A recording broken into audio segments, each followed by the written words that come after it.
Hello friends, very good morning. आज हम functions of RBI पढ़ेंगे। ये स्क्रीन में आपको थोड़ा सा, एक मिनट मैं इसको एडजस्ट कर दूँ।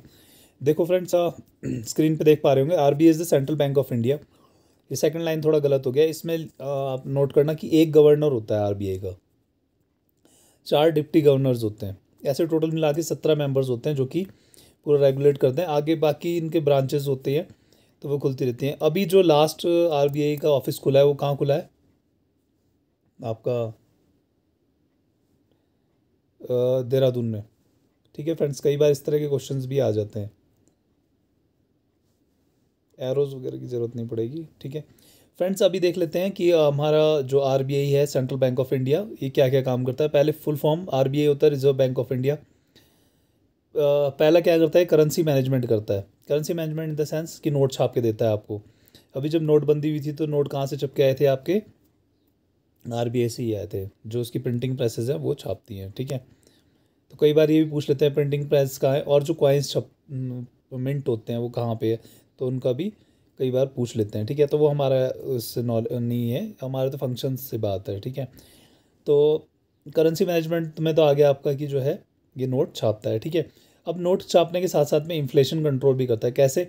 मान लो ये बहुत सारे नोट छाप के मार्केट में निकाल दे तो क्या होगा, बहुत ज़्यादा ही पैसा आ जाएगा, तो उससे क्या होगा, इन्फ्लेशन बहुत ज़्यादा बढ़ जाएगी। इन्फ्लेशन इन द सेंस कि जब आपके पास में जेब में बहुत सारे पैसे होंगे तो आप क्या करेंगे, उसको खर्च कर देंगे। खर्च करने से क्या होगा कि मार्केट में बहुत ज़्यादा लिक्विडिटी हो जाएगी, उससे इन्फ्लेशन बढ़ जाता है। ठीक है, नेक्स्ट आइए, रेपो और रिवर्स रेपो रेट। देखो फ्रेंड्स, रेपो रेट होता है कि देखो बैंक्स को आरबीआई से पैसा लेने की ज़रूरत क्यों पड़ती है। क्या होता है कि हम बैंकिंग का मेन जो काम क्या है कि पैसा लोगों से लेना और लोगों को लोन देना। लेकिन उसमें क्या होता है कि मिसमैच होता है। ऐसा तो होगा नहीं कि जो आज लोन लेके गया है वो कल से रिपे करना स्टार्ट कर दे, वो भी टाइम लेगा। और जो आदमी आज डिपॉजिट करके गया है वो मे बी कल आके आपसे वापस पैसा ले सकता है। उसको बोलते हैं demand deposit and time deposits. Demand deposit in the मतलब कभी भी डिमांड कर सकता है ना। एफडीआर वगैरह इसीलिए बैंक एफडीआर बना के खुश रहता है, क्योंकि वो जो है एफडीआर एकदम से नहीं तोड़ेगा, थोड़ा टाइम बीइंग तोड़ेगा, है ना। तो ये है। और रिवर्स रेपो में क्या करता है कि बैंक जब एक्सेस लिक्विडिटी हो जाती है तो वापस ले लेता है उसको, लिक्विडिटी को मेंटेन करने के लिए। नेक्स्ट देखिए, monetary policy. Monetary policy in the sense कि क्या करता है, सीआरआर एसएलआर का रेट कम ज़्यादा कर देता है, उससे भी वो लिक्विडिटी को मैनेज करता है। ठीक है, नेक्स्ट है फॉरेक्स मैनेजमेंट। जो आपको जैसे मान लीजिए फॉरेन करेंसी चाहिए, यूएस डॉलर, इंडियन रुपी दे के फॉरेन आपको अगर यूएस डॉलर चाहिए, जैसे मान लो आप विदेश घूमने जाएंगे तो आपको यूएस डॉलर की ज़रूरत पड़ेगी, तो वो सब फॉरेक्स मैनेजमेंट कौन करता है? आरबीआई मेंटेन करता है ना। आप क्या बोलते हैं, जो स्पेशल एजेंट्स वगैरह रखे होते हैं या फिर बैंक्स में भी आप जाके अपना एक्सचेंज कर सकते हैं। इंडियन रुपी देंगे तो वो आपको एक्सचेंज में यूएस डॉलर प्रोवाइड कर देंगे, बट सभी बैंक्स में नहीं होता है, जो रजिस्टर्ड हैं वही करते हैं ना। तो तब रूरल बैंक में किसी में जाएंगे तो वो नहीं यूएस डॉलर दे पाएंगे आपको। Supervision and regulation of banking system. देखो सुपरविजन कैसे करता है। अभी क्या हुआ था कि पीएम यस बैंक में जो अभी दिवालिया हो गया था, है ना, यस बैंक अभी जो गड़बड़ हो गया था, तो उन सब में भी ये सुपरविजन और रेगुलेशन कंट्रोल वगैरह करता है। ठीक है, गाइडलाइंस बनाता है उनको कितना पैसा रखना चाहिए, किस तरह से करना चाहिए, तो वो सब चीज़ें है ना। ये है, प्राइवेट बैंक्स को भी रेगुलेट करता है। सर्व एज सेंट्रल गवर्नमेंट को भी टू सेंटर स्टेट को, स्टेट और सेंट्रल गवर्नमेंट को जो है जब पैसे की ज़रूरत पड़ती है तो आरबीआई से पैसा लेते हैं। ठीक है, तो ये तो हमारे कुछ पॉइंट्स कवर हो गए। अब नेक्स्ट स्लाइड में देखते हैं। सीआरआर एसएलआर तो मैंने आपको बता ही दिया, 4% सीएलआर और मैक्सिमम 24% एसएलआर हो सकता है। तो उतना पैसा जो है आरबीआई बोलता है कि अलग ही रखना है आपने, सो दैट कभी लिक्विडिटी की बहुत ज़्यादा ज़रूरत पड़ती है तो उसमें से कवर अप कर सकते हैं। फॉरेक्स मैनेजमेंट जैसे यूएस डॉलर वगैरह एक्सचेंज करना। नेक्स्ट है एजुकेटिंग पीपल।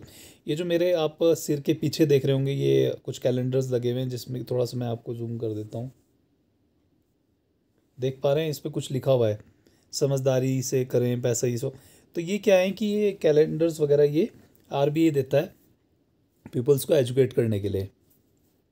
ठीक है, तो ये कई जगह पोस्टर्स लगे होते हैं, तो ये इसकी मैंने अब फ़ोटो कॉपी करके और ये कलर प्रिंट निकाला हुआ है, मेरे को अच्छा लग रहा था ये प्रिंट।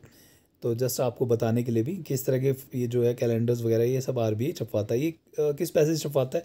जो आपका इन ऑपरेटिव अकाउंट्स का डीफ का पैसा होता है ना, वो पैसा सारा आरबीआई को चला जाता है। डीफ का जो अमाउंट होता है उससे ये सब खर्चा किया जाता है। बाकी अपने भी फंड से आरबीआई करता है कि लोगों को एजुकेट करता है। जैसे वो मैसेजेस वगैरह आते हैं ना आरबीआई के थ्रू आपको, कि किसी को जो है आपने ओटीपी वगैरह शेयर नहीं करना है, बैंक कभी आपसे आपकी ईमेल एड्रेस वगैरह नहीं पूछता है, ये वो सब चीज़ें, तो वो एजुकेशन का भी काम आरबीआई ही करता है। फाइनेंशियल इंक्लूजन, जो आपके ये जनधन खाते वगैरह खुलवाते हैं और आपके गांव-गांव में जो लिटरेसी कैंप्स वगैरह लगते हैं, तो वो सब फाइनेंशियल इंक्लूजन में पार्ट है और वो कौन करता है?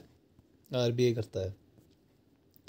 कंज्यूमर एजुकेशन यही है कि कंज्यूमर्स को बताना कि कैसे जैसे इन पोस्टर्स में लिखा हुआ है कि बहुत ज़्यादा लोन लेना नहीं चाहिए, जितनी आपको ज़रूरत हो उतना ही लें, ये समझदारी वाली बातें कही गई है। 500 के नोट में क्या क्या फ़ीचर्स होते हैं, इस तरह की कंज्यूमर एजुकेशन देता है। ठीक है। Banker to central government in the sense कि जब सेंट्रल गवर्नमेंट को पैसे की ज़रूरत पड़ती है तो भी आरबीआई प्रोवाइड करता है। ठीक है। नेक्स्ट है बैंक लाइसेंसिंग। जैसे मान लो आप बंदूक खरीदने जाते हैं तो आपको लाइसेंस के लिए अप्लाई करना पड़ता है, लाइसेंस लेना पड़ता है। जैसे गाड़ी चलानी है तो ड्राइविंग लाइसेंस अप्लाई करना पड़ता है। तो ऐसी बैंक अगर आपने खोलना है तो बैंक लाइसेंस की आपको ज़रूरत पड़ती है। ठीक है। तो ये पॉइंट्स थे कुछ। नेक्स्ट देखिए रिस्क मैनेजमेंट कैसे करता है कि ऐसा ना हो कि बैंक बहुत ज़्यादा लैंडिंग कर दें, है ना, तो उससे क्या होगा कि बहुत ज़्यादा लैंड कर दिया और पैसा वापस आने में तो थोड़ा टाइम लगेगा, तो इसलिए भी ये रिस्क मैनेजमेंट का भी पार्ट करता है। ठीक है। बैंक की मॉनिटरिंग वगैरह करता है। कॉर्पोरेट गवर्नेंस मतलब कैसे गवर्नेंस हो रही है बैंकिंग्स वगैरह में, वो सब भी यही देखता है। मर्जर है एमलगेशन, मान लो जैसे यस बैंक है, दिवालिया हो गया था तो उसको मर्ज भी कर सकते थे एसबीआई में, बट उसको मर्ज नहीं करा गया। लेकिन अब क्या कर रहे हैं कि कई जो छोटे छोटे बैंक्स हैं वो मर्ज कर दे रहे हैं एक दूसरे में, सो दैट एनपीए को कंट्रोल किया जा सके। जैसे देना बैंक को मर्ज कर दिया गया था, और भी काफ़ी सारे बैंक्स जो है मर्ज कर दिए गए हैं। तो इस तरह से जो है मर्जर का काम भी आरबीआई ही करता है। ठीक है। अमेलगेशन होता है एक दूसरे में जोड़ देना। पैरा बैंकिंग एक्टिविटीज़ आपकी जैसे कुछ और काम भी करवाते हैं, है ना।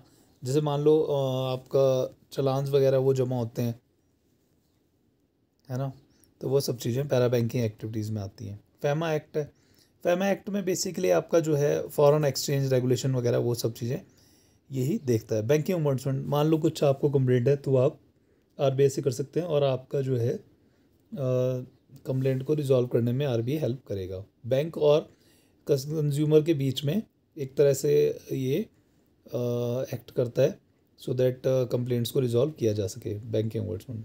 Thank you friends, have a nice day, bye.